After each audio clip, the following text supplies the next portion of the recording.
আজ বাংলায় এক অদ্ভুত ভয়ঙ্কর পরিস্থিতি। এমন এক নির্বাচন যেখানে মানুষের রায়ের আর কোনো দাম নেই। যেন তেন প্রকারেণ রাজ্য দখল করতে হবে, এটাই এখন দিল্লির একচ্ছত্র নীতি। তাকিয়ে দেখুন 2021 থেকে বাংলার মানুষের দাবি দেওয়া আর্থিক বরাদ্দ কিভাবে নির্লজ্জের মতো আটকে দেওয়া হয়েছে।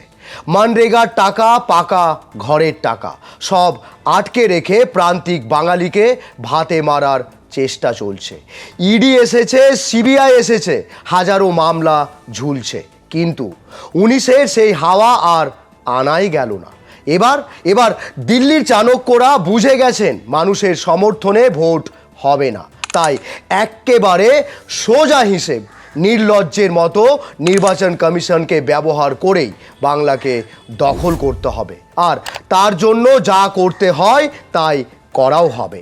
মাথার উপরে আছেন জ্ঞানেশ কুমার। হ্যাঁ, সেই জ্ঞানেশ কুমার, দিল্লির আইএএস মহলে যাকে সবাই কি বলে ডাকে জানেন? সঙ্ঘী জ্ঞানেশ।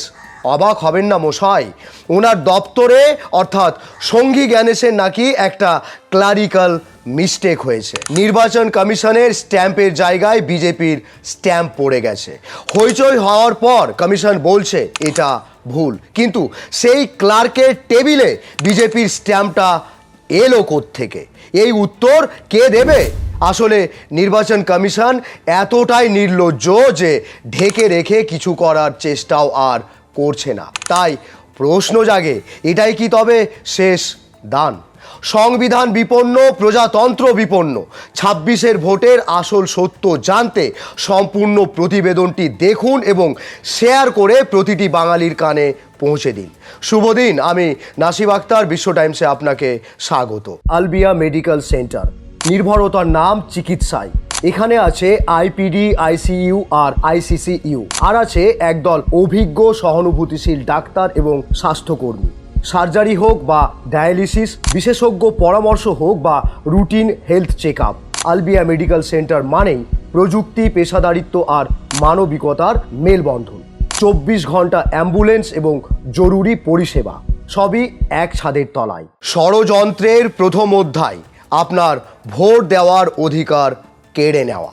কমিশন বলছে সবটাই নাকি নিরপেক্ষ গণতন্ত্রের স্বার্থে।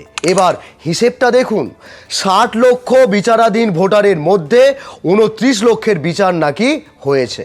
সাংবাদিকেরা প্রশ্ন করেছিলেন কতজন থাকলো, কতজন বাদ গেল। ওনারা জানিয়ে দিয়েছেন যে সেসব ওনাদের জানা নেই। কি কিউট, তাই না? রাজনৈতিক বিশেষজ্ঞদের একটি সূত্র বলছে প্রায় 40% নাম বাদ গেছে, মানে প্রায় 11 লক্ষ মানুষ। ইনারা কিন্তু দেশের নাগরিক, 2002-এর ভোটার লিস্টে ইনাদের নাম আছে। ষড়যন্ত্রটা খুব পরিষ্কার। ভোট ঘাড়ের ওপর ফেলে এভাবেই বাংলার অন্তত 15 থেকে 20 লক্ষ মানুষকে বাদ দিয়েই নির্বাচন করানো হবে। পরে তারা অ্যাপিল করে ফিরে এলেন কিনা সে পরের কথা। এবারের নির্বাচনে তারা থাকবেন না, তাই প্রশ্ন জাগে মশাই, এটা কি ভোট নাকি মানুষের অধিকার হরণের উৎসব? এবার আসুন ষড়যন্ত্রের দ্বিতীয় অধ্যায়ে। ভোটের দিনে এক উলঙ্গ নৃত্য দেখার প্রস্তুতি চলছে।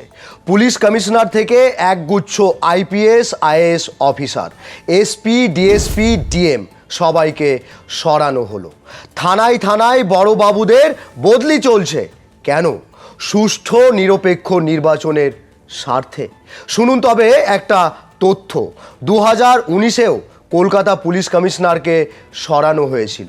রাজীব কুমারকে সরিয়ে আনা হয়েছিল কাকে? রাজেশ কুমারকে। 50 দিন ধরে তিনি ছিলেন কমিশনার।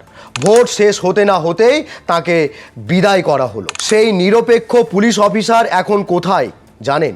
তিনি এবারের নির্বাচনে জগদ্দলে বিজেপির প্রার্থী।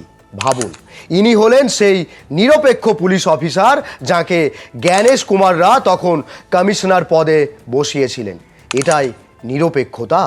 মজার বিষয় হলো এরকম বহু উদাহরণ আছে মশাই। নিরপেক্ষতার আরেকটি রত্ন শুনুন, বাংলার বিধানসভা নির্বাচনের জন্য রাজ্যে 84 জন পুলিশ পর্যবেক্ষক নিয়োগ করেছে কমিশন। মালদহের 4 কেন্দ্রের দায়িত্ব পেয়েছেন জয়ন্ত কান্ত। নিরপেক্ষ ব্যবস্থা তো। ওনার স্ত্রীর ছবি ইন্টারনেটে ভাইরাল। দেখা যাচ্ছে পুলিশ আধিকারিক জয়ন্ত কান্তের সঙ্গে এক মহিলা। সেই মহিলাই আবার বিহারের বর্তমান উপমুখ্যমন্ত্রী সম্রাট চৌধুরীর সঙ্গে বিজেপির মঞ্চে। কমিশনের নিরপেক্ষ পর্যবেক্ষকের স্ত্রী বিহারের জামুই এলাকার বিজেপি নেত্রী। জয়ন্ত বাবুকে যে 4 কেন্দ্রের দায়িত্ব দেওয়া হয়েছে, মোথাবাড়ি, বৈষ্ণবনগর, মানিকচক এবং সুজাপুর, সেসব বিহার সীমান্ত লাগোয়া। আর সেখানে পুলিশ পর্যবেক্ষকের স্ত্রী সীমান্ত লাগোয়া বিহারেরই বিজেপি নেত্রী। এরপরও কি বিশ্বাস করেন নির্বাচন সুষ্ঠু হবে? 73 জন রিটার্নিং অফিসারকে বদলি করে এরকম রত্নদেরই তো আনা হয়েছে। নির্বাচনের দিনগুলোতে এক উলঙ্গ নৃত্য দেখার জন্য তৈরি থাকুন মশাই। আপনাদের জিজ্ঞেস করছি, নির্বাচন কমিশন যেভাবে প্রতিটি জায়গাতে শাসক দলের লোকজনকে এনে বসাচ্ছে, তাতে কি নির্বাচন সুষ্ঠুভাবে হবে? কমেন্টে অবশ্যই জানাবেন। শুনুন মশাই, প্রজাতন্ত্রের 2টি মূল বিষয়: এক, সংবিধান যা মেনে দেশ চলে; 2, নির্বাচন, এক নিরপেক্ষ নির্বাচন যেখানে মানুষ তার নিজের স্বাধীন মতামত দিতে পারবে। আজ দুটোই বিপন্ন। আরএসএস, বিজেপি সংবিধানের তোয়াক্কাও করে না। তারা কোনোদিনও এই সংবিধানকে মেনেই নেয়নি। রাজনৈতিক বিশেষজ্ঞদের মতে এই নির্বাচন কমিশনকে নিজেদের ইচ্ছে মতো চালিয়ে গোটা নির্বাচন পদ্ধতিকেই চুরমার করতে চায় এরা। হ্যাঁ, আজই এর বিরুদ্ধে আমাদের কথা বলতেই হবে যে সংবিধান বিপন্ন, প্রজাতন্ত্র বিপন্ন, আপনার নির্বাচনের অধিকারও কেড়ে নেওয়া হচ্ছে। ভাবুন তো আপনি, বাংলার মানুষ কি এই চক্রান্ত মেনে নেবে, নাকি গণতন্ত্র বাঁচানোর জন্য রুখে দাঁড়াবে? সিদ্ধান্ত আপনার।